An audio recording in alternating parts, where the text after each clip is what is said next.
This is Kamera again. We're on day number 131. Second Chronicles chapter 1 through 5. So guys, we're on the 14th book of the Bible. We've covered Genesis, Exodus, Leviticus, Numbers, Deuteronomy, Joshua, Judges, Ruth, 1 Samuel, 2 Samuel, 1 Kings, 2 Kings, and 1 Chronicles. So guys, we're starting off with Solomon. He's king again. And guys, get this.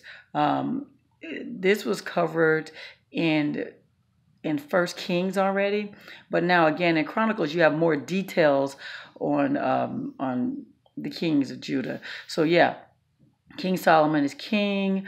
He calls all these leaders. Leaders is overseers, leaders of clans, officials, and he gathered them in Gibeon. Gibeon is where the temple, not the temple, but the tabernacle of the Lord is. You remember the one that Moses had, the Lord had Moses to construct. Yeah, that's where they're meeting at. And they have this offering. And this offering, they burnt like 1,000 burnt offerings. And so that night, Solomon, he has a dream, and a vision from the Lord. And the Lord asked him, Solomon, what is it I can do for you? And so Solomon asked for wisdom and knowledge to rule the people. He's like, this is a big task. I want to do basically a good job. I need to know how to rule these people. And so God is so pleased with that. He said, Solomon, you could have asked for fame, you could ask for fortune, you could ask for the death of your enemies. He says, but you didn't ask for that. He says, but because you were concerned about, my people and pleasing me and doing a good job and, serving my people, I'm not only going to give you wisdom and knowledge, I'm going to give you that fame and that fortune like no other king has ever seen or ever will see. And so, yeah, isn't that something? So get this. Solomon, he goes back to his land, and he's back to the temple, to the palace, and he gets established. He buys these chariots, lots of horses, and then he starts the building of the temple. Remember, the temple was something that David had desired to build for the Lord. The Lord is in the Ark of Covenant. Ark of Covenant is in a tent, and so David felt compelled. I'm living in this beautiful palace. I would love to build something for the Lord to build to reside in, even though we know the temple can't contain the Lord.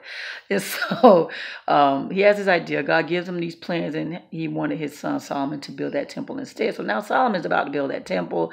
He contacts King Hiram of Tyre, and he says, listen, I know you and my father has a relationship where you sent him timber for building the palace, and I need you to do that for me as well with the temple of the Lord.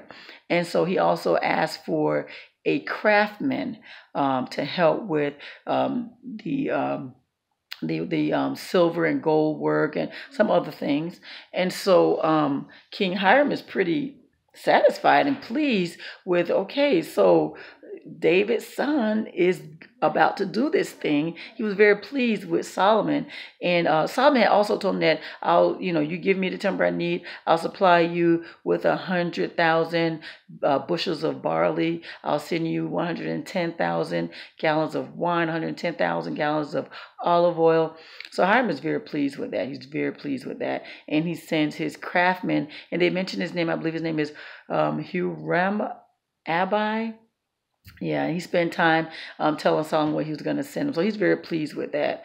Okay, so then they talk about the construction of the temple, the temple. And get this, guys, what get me was the temple is being built on the threshing floor of Arana. Remember, Arana was that, or threshing floor is where, remember when David had, had that census, and God was not happy about that. And so he had to make a decision to do something that he wasn't, to atone for his sin. And so, yeah, it was the threshing floor of Arana where he bought that land, and he had an altar built for the Lord, and the Lord had sent fire down to burn that offering. And yeah, and that's where the temple is being built. Isn't that something? And so they say that the temple, the foundation, 90 feet long, 30 feet wide. And so they overlaid that with gold. Everything is overlaid with gold.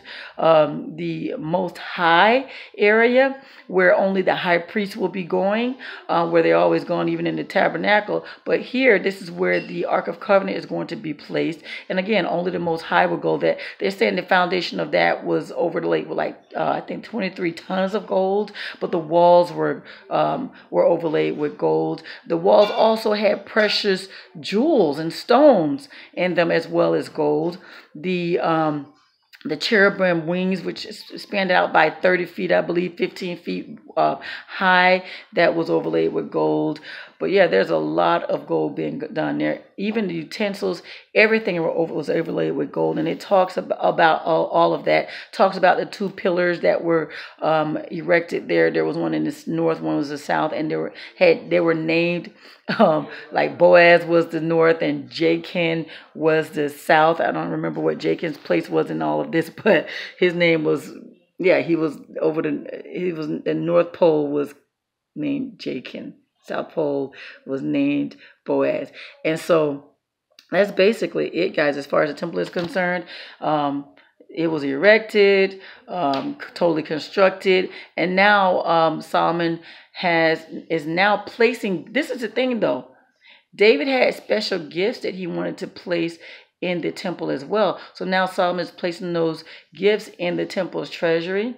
They have this great celebration. Everyone meets where the leaders again. Solomon called them. They met where the Ark of Covenant is. All the leaders of the tribes of Israel, the Levites, they all meet to this location to get the Ark of Covenant. But get this, they also celebrate the festivals, I believe, of shelters. So once that is done, the Levites, and they're the only ones who can carry that Ark of Covenant. They bring that from the city of David. They place that in the Most Highly. Oh, the Most High also have this curtain that separates the rest of the temple. So you can't see behind the Ark of. You cannot see behind the Most High, the most holy. I keep calling it Most High, the most holy of holy place, where the high priest will be doing their dedications unto the Lord. And so, that's where they place the Ark of Covenant. But get this, the only thing that's in the Ark of Covenant are those tablets. Remember the tablets that God had created? He placed those with the commandments. He placed those in the Ark of Covenant. That is what's in the Ark of Covenant, and that is what's placed. The Ark of Covenant is placed in the Most High of the temple that is now erected. And so they have this great celebration where there's praise and worship music, sacrifices of offerings. So they have this huge celebration. And how about this?